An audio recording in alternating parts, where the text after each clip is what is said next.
Hi friends, मैं हूं doctor Rajkiran Sharma. Friends, last video में मैंने आपको बताया कि आपको प्रिपरेशन कैसे स्टार्ट करना है, प्रिपरेशन के लिए आपकी स्ट्रेटजी कैसी रहेगी। मैं आपको बताऊंगा कि आपका थ्योरी पेपर के लिए आपकी स्ट्रेटजी कैसे रहेगी, थ्योरी पेपर आपको कैसे लिखना है। फ्रेंड्स, ये वीडियो स्पेशली सीपीएस और एफसीपीएस के लिए बनाया गया है, लेकिन यदि इसको दूसरे मेडिकल पीजी स्टूडेंट या फिर यूजी स्टूडेंट भी अगर इसको यूज़ करना चाहें तो नो डाउट उनके लिए ये बेनिफिशियल होगा। फ्रेंड्स, आपने जो 2 से 3 साल आपने मेहनत किया है, नॉलेज गेन किए होंगे, लेकिन यदि अगर आप फाइनल एग्ज़ाम नहीं निकाल पाते हैं तो वो 2-3 साल का मेहनत आपका वेस्ट है, क्योंकि आपको पता है कि जब तक आपके पास डिग्री या डिप्लोमा नहीं रहेगा तब तक आपका वो नॉलेज कोई काम का नहीं है। तो फ्रेंड्स, इस वीडियो में मैं आपको बताऊंगा कि आपका प्रिपरेशन थ्योरी पेपर कैसे आपको लिखना है, उसमें टाइम मैनेजमेंट कैसा होना है और उसको कंटेंट आपको कैसे देना है। समझिएगा फ्रेंड, ये थ्योरी पेपर लिखना एक आर्ट है, आर्ट कंसाइज करने का आर्ट है। समझिएगा, आप 2 साल से 3 साल का समय लेते हैं नॉलेज गेन करने में, या आपका जो ड्यूरेशन है आपका डिप्लोमा या डिग्री का, इसमें आपने जो कुछ भी सीखा उसको 3 घंटे में कंसाइज करना है 15 मिनट में। इस 2 से 3 साल को कंसाइज करना है 15 मिनट में, 3 घंटे के ड्यूरेशन में। अब ये 15 मिनट कंसाइज करने के लिए इसलिए मैं बता रहा हूँ क्योंकि आपका एक आंसर शीट चेक करने में प्रोफेसर जो हैं वो हार्डली 10 to 15 मिनट लेते होंगे। तो यदि आप इस 15 मिनट में अगर अपना इंप्रेशन सही नहीं कर पाए तो समझिए आप प्रॉब्लम में आ सकते हैं। तो आपको ये 2 से 3 साल जो आपने मेहनत किया है, जो नॉलेज गेन किया है, उसको आपको 15 मिनट में कंसाइज करना है, और ये 15 मिनट में इसको लाने के लिए आपके पास सिर्फ 3 घंटे का समय होता है। ठीक है, अब इसको कंसाइज कैसे करना है और इस 2 से 3 साल को 15 मिनट में कैसे कन्वर्ट करना है, इसको मैं आपको अभी इस वीडियो में बताऊंगा। इस वीडियो को पूरा लास्ट तक के देखिएगा, समझिएगा फ्रेंड। आपका जो थ्योरी पेपर है वो 100 मार्क्स का है और ड्यूरेशन है 3 आवर। 3 घंटे में आपको 100 मार्क्स के थ्योरी पेपर को कंप्लीट करना है। 3 आवर मतलब 180 मिनट, मतलब यदि 1 मार्क्स के पीछे आपके पास है 1.8 मिनट। अब ये 100 मार्क्स के जो पेपर हैं ये आपके 2 पार्ट में होते हैं, part A and part B. दोनों के लिए 50-50 मार्क्स होते हैं, मतलब ईच सेक्शन के लिए आपके पास 90 मिनट है।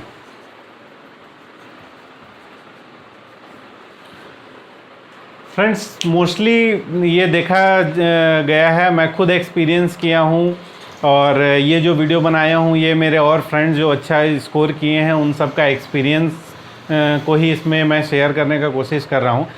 आप जब थ्योरी पेपर लिखना स्टार्ट करते हैं तो पहले और दूसरे क्वेश्चन में हम आवश्यकता से ज़्यादा समय दे देते हैं, और उसके बाद लास्ट के समय में हम देखेंगे तो हमारे पास 5 या 10 मिनट बचा रहता है और हमारे पास 2 से 3 क्वेश्चन बचे हुए रहते हैं। और आप ये इस चीज़ को भी समझिएगा कि एक क्वेश्चन में अगर 10 मार्क्स है तो यदि आप इसको बहुत अच्छा भी लिखेंगे तो आपको इसमें 7 मार्क्स से ज़्यादा नहीं मिलने वाला है। और ये भी मान के चलिए कि अगर आपने एक क्वेश्चन में अगर ठीक ठाक कंटेंट अगर दे दिया तो आपको लगभग 5 नंबर तो आपको मिलेंगे। इसका मतलब ये है कि अगर आपकी इस थ्योरी पेपर में 10 क्वेश्चन है तो अगर आपने 10 क्वेश्चन को अगर अटेम्प्ट किया है तभी आपकी पास होने की पॉसिबिलिटी बनती है। और यदि आप सोचेंगे कि इसमें से 4 क्वेश्चन को मैं बहुत सॉलिड कर लूँ और 6 क्वेश्चन को अगर एवरेज करूँ तो आपकी पास होने की पॉसिबिलिटी जो है वो लगभग ख़त्म हो जाती है। हाँ, तो फ्रेंड, यहाँ तक आप समझ गए होंगे कि 100 मार्क्स का पेपर होगा जो कि 3 घंटे में आपको सॉल्व करने हैं। 100 मार्क्स के पेपर में भी 2 पार्ट होंगे, पार्ट ए पार्ट बी, दोनों के लिए सेपरेट आंसर शीट होगा। पार्ट ए 50 मार्क्स का होगा, पार्ट बी 50 मार्क्स का होगा। तो अगर हम देखें 1 मार्क्स के लिए अगर 3 आवर को अपन डिवाइड करें तो 1 मार्क्स इक्वल टू 1.8 मिनट, मतलब 10 मार्क्स के क्वेश्चन में 18 मिनट। तो अगर अब देखें अगर इसमें तो 50 मार्क्स के क्वेश्चन में हम 90 मिनट में, मतलब हमको एक पार्ट को जो है वो एक पार्ट को 90 मिनट में कंप्लीट करना है। ठीक है, तो ये आप ध्यान रखिएगा कि आप पेपर लिखना स्टार्ट करेंगे तो आप टाइम मैनेजमेंट इस तरीके से कीजिएगा कि आपका एक पार्ट जो है 90 मिनट में और एक 10 नंबर के अगर क्वेश्चन है तो 18 मिनट में कंप्लीट करना ही है। दोस्तों मैं इसमें आपको बताऊंगा कि अब आपको कंटेंट कैसे देना है। तो समझिए, अगर आपके 10 मार्क्स के क्वेश्चन हैं तो ये आपके डिवाइड रहते हैं 2 मार्क्स, 3 मार्क्स, 5 मार्क्स या 2 मार्क्स, 4 मार्क्स, 4 मार्क्स में, या कुछ क्वेश्चन ऐसे होंगे जो लॉन्ग क्वेश्चन वो डायरेक्ट 10 मार्क्स के भी होंगे। तो इसमें आपको मैं एक फ्रेम बताता हूँ, उस फ्रेम के हिसाब से ही आप आंसर लिखिएगा। तो इसमें आपका फ़ायदा क्या होगा आपको बता रहा हूँ कि नॉलेज आपको बहुत ज़्यादा है, आपने प्रिपेयर भी बहुत ज़्यादा किया होगा, लेकिन आपका चूँकि टाइम लिमिट है, आपको 18 मिनट में ही इस 10 मार्क्स के क्वेश्चन को कंप्लीट करना है। तो अगर आप इसमें 20 मिनट या 25 मिनट खर्च करेंगे तो आप समझिए कि लास्ट के जो आपके क्वेश्चन हैं उसके लिए आपने टाइम जो है वो अपना शॉर्ट कर लिया है और वो क्वेश्चन को आप बिगाड़ रहे हैं। तो आपका टाइम ड्यूरेशन इतना ही है, तो आपके पास चाहे जितना भी कंटेंट हो आप उसको नहीं दे सकते हो, और उतने ही समय में आपको आपके जो चेक करने वाले हैं उसको कन्विंस भी करना है कि आपको ये टॉपिक अच्छे से क्लियर है और आप इसके बारे में सब कुछ जानते हैं। अब आपको बताऊंगा कि आपका फ्रेम कैसा होना चाहिए थ्योरी पेपर में आंसर लिखने के लिए। तो आप सारे क्वेश्चन को इसी फ्रेम में ही लिखेंगे। सबसे पहले आपका जो क्वेश्चन रहेगा उसका आप इंट्रो देंगे या फिर डेफिनेशन। जो भी क्वेश्चन आएगा उसमें 2 से 3 लाइन आपको उसका डेफिनेशन देना है और इंट्रो देना है, या फिर अगर डेफिनेशन और वो नहीं है तो उसके बारे में आपको बेसिक्स जो हैं वो 2 से 3 लाइन में आपको शॉर्ट में बताना है, चाहे वो उसमें पूछ रहे हैं या ना पूछ रहे होंगे। बड़े क्वेश्चन की बात कर रहा हूँ। दूसरा आपको क्या करना है, उसमें पहला आप इंट्रो या डेफिनेशन उसका बेसिक दे दिए। दूसरा आपको यहाँ पे डायग्राम बनाना है उसका। यदि उसमें अगर जगह है उस क्वेश्चन में डायग्राम के लिए तो प्लीज़ डायग्राम बनाइएगा। थर्ड आप इसमें लाइन डायग्राम देंगे।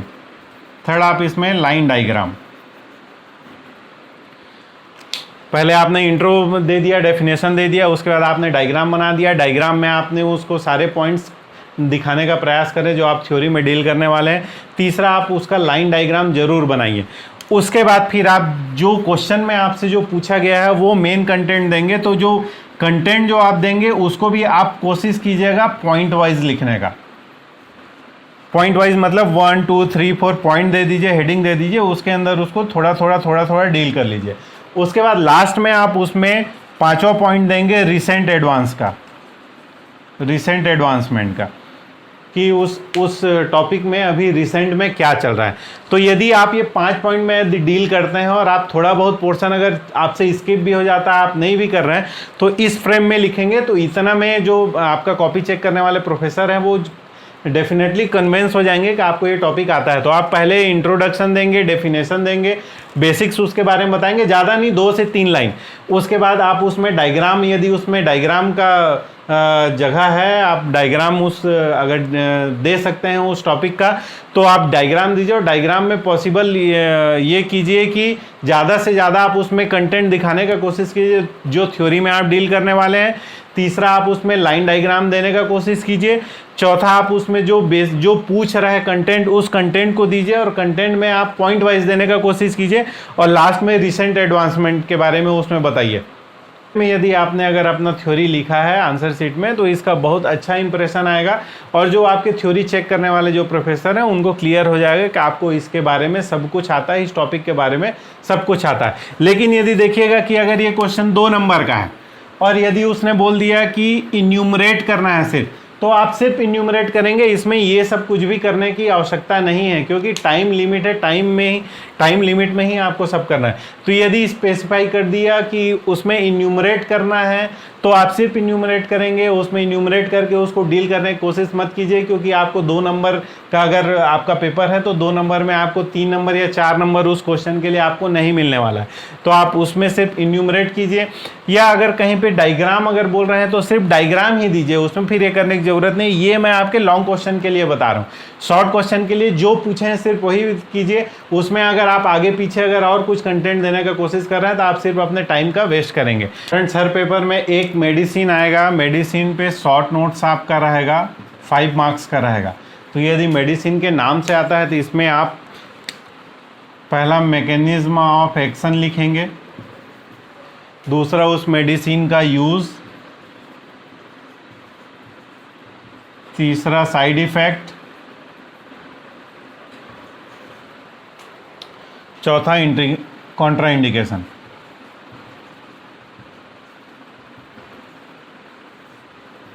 कोई क्वेश्चन आता है जिसमें पूछता है कि मैनेजमेंट तो मैनेजमेंट में आपको इन्वेस्टिगेशन एंड ट्रीटमेंट दोनों पार्ट आपको बताना पड़ेगा। यदि डायग्नोसिस पूछता है, सिर्फ आया है कि डायग्नोसिस, तो डायग्नोसिस में आप साइन, सिम्टम्स एंड इन्वेस्टिगेशन, ये तीनों पॉइंट को आप उसमें डील करेंगे। मैं आपको 12 की पॉइंट्स दूंगा, इसको ज़रूर नोट कीजिए और इसको फॉलो कीजिएगा। सबसे पहले बी कॉन्फिडेंट। एग्ज़ाम हॉल में आप जाने से पहले पूरे कॉन्फिडेंस के साथ जाइए, क्योंकि आपने 2 साल 3 साल मेहनत किया, आपको सब कुछ आता है और आप बहुत अच्छे से लिख लेंगे। हालांकि पैनिक सिचुएशन एग्ज़ाम में रहता है, किसी का भी 100% प्रिपरेशन नहीं रहता है। यदि आप कॉन्फिडेंट नहीं है तो आप रिकॉल नहीं कर पाएंगे और आपको जो आता है वो वाला पोर्शन भी आप ख़राब करके आएंगे। दूसरा पॉइंट इसमें है prepare well as much as you can. आप जितना अच्छे से प्रिपेयर कर सकते हैं अपना 100% दीजिए, क्योंकि ये टाइम फिर से आने वाला नहीं है और उसके बाद समय निकल जाने के बाद फिर आप रिग्रेट बस कर सकते हैं और फिर बस इंतज़ार अगले एग्ज़ाम का आप करेंगे। तो उससे अच्छा है कि समय रहते ही आप प्रिपेयर कर लें और जितना आपका पोटेंशियल है वो उतना पूरा मेहनत करके आप अच्छे से प्रिपेयर कर लीजिए। तो क्वेश्चन पेपर आपके हाथ में आते ही प्रॉपरली रीड कीजिए, first question to last question तक के। क्वेश्चन नंबर आप टाइमली एग्ज़ाम हॉल में एंट्री कर लीजिए। उसके बाद फिर पार्ट ए पार्ट बी में दोनों में अलग अलग रोल नंबर आपको डिटेल देने रहते हैं, उसको आप डालिए। और मोस्टली गलती क्या होता है कि पार्ट ए वाला पोर्शन पार्ट बी में, पार्ट बी वाला पोर्शन पार्ट ए में लिखा जाता है, फिर वो पूरा आपका समझिए वो पूरा पेपर ही गया। आप आंसर जो है वो पॉइंट वाइज देने का प्रयास कीजिएगा और टू द पॉइंट लिखने का कोशिश कीजिएगा। छोटे क्वेश्चंस में, बड़े क्वेश्चन में जैसा मैं आपको फ्रेम बताया उस फ्रेम के अनुसार आप लिखिएगा।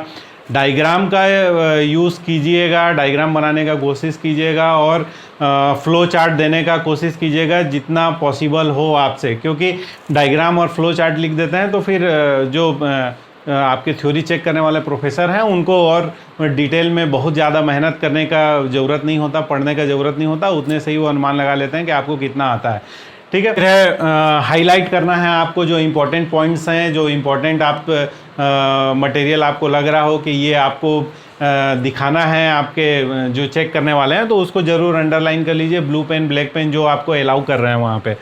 फिर सारे क्वेश्चन का टाइम लिमिट के बारे में आपको मैं बता दिया हूँ। टाइम लिमिट के अंदर ही आप अपने आप को बांध के रखिए, क्योंकि उससे आप ज़्यादा टाइम लिए समझिए आप अगला क्वेश्चन ख़राब कर रहे हैं। Leave adequate space between every question. सारे क्वेश्चन एक आंसर ख़त्म होने के बाद अगला आंसर आप प्रयास कीजिए कि नए पेज से चालू हो, ताकि उसमें कन्फ्यूज़न ना हो कि कहाँ पे ख़त्म हो रहा है और कहाँ से स्टार्ट हो रहा है। हाँ, एक चीज़ जो हम लोग सबके साथ होता है कि हम एग्ज़ाम हॉल में बैठते हैं तो हम अपने में ज़्यादा कंसंट्रेट ना होकर दूसरे के कॉपी को देखने का प्रयास ज़्यादा करते हैं कि वो कितना पेज भर रहा है। इससे कोई मतलब नहीं है, क्योंकि वो जितना पेज भरेगा वो उसके लिए है और आपने जितना लिखा है वो आपके लिए। उसके पेज भरने से आपको कोई फ़ायदा नहीं होना। तो प्लीज़ वो 3 घंटा आप सिर्फ कंसंट्रेट अपने क्वेश्चन पेपर और आंसर शीट में रखिए और आपको इधर उधर देखने का ज़रूरत नहीं है। और मेंटली प्रिपेयर रहिए, आपका पेपर अच्छा जाएगा। और जैसा मैंने आपको टाइम फ्रेम बताया उस टाइम फ्रेम में आप लिखने का कोशिश कीजिए। और जो आपको मैं फ्रेम एक बना के दिया कि क्या क्या पॉइंट में आपको डील करना है एक आंसर को, तो उसमें आप करते रहिए। बाकी सब चीज़ अच्छा होगा, परेशान होने की ज़रूरत नहीं है। और हाँ, मेहनत ज़रूर कीजिए। Keep yourself prepare mentally before the exam. अपने आप को मेंटली स्ट्रांग रखिए। ये पैनिक सिचुएशन रहता है, बहुत ज़्यादा प्रेशर फील करते हैं, लेकिन अगर आप ज़्यादा प्रेशर फील करेंगे तो आप रिकॉल नहीं कर पाएंगे। मैंने आपको पहले ही बताया कि आप 2 से 3 साल में चाहे जितना भी नॉलेज गेन किए रहें, यदि अगर आप उसको 15 मिनट में अगर कंसाइज नहीं कर पाते हैं तो आपका ये 2 से 3 साल के मेहनत का कोई मतलब नहीं। परेशान मत होइए, बस मेहनत करते रहिए और बस इस फ्रेम के हिसाब से अपना स्ट्रेटजी बनाइए, प्रिपरेशन अच्छा रखिए। और जो मैं ये फ्रेम बताया हूँ इस फ्रेम के हिसाब से ही आप अपना आंसर शीट में डालिए और टाइम मैनेजमेंट को कीजिए। बाकी सब आपका मेहनत अगर आपने किया है तो आपका रिज़ल्ट भी बहुत अच्छा आएगा। प्लीज़ इस वीडियो को सब्सक्राइब कीजिए और अपना रिस्पॉन्स, अपना कमेंट मेरे को दीजिए, ताकि मैं अगला वीडियो कि प्रैक्टिकल का प्रिपरेशन कैसा करना है आपको दे सकूँ। Thank you.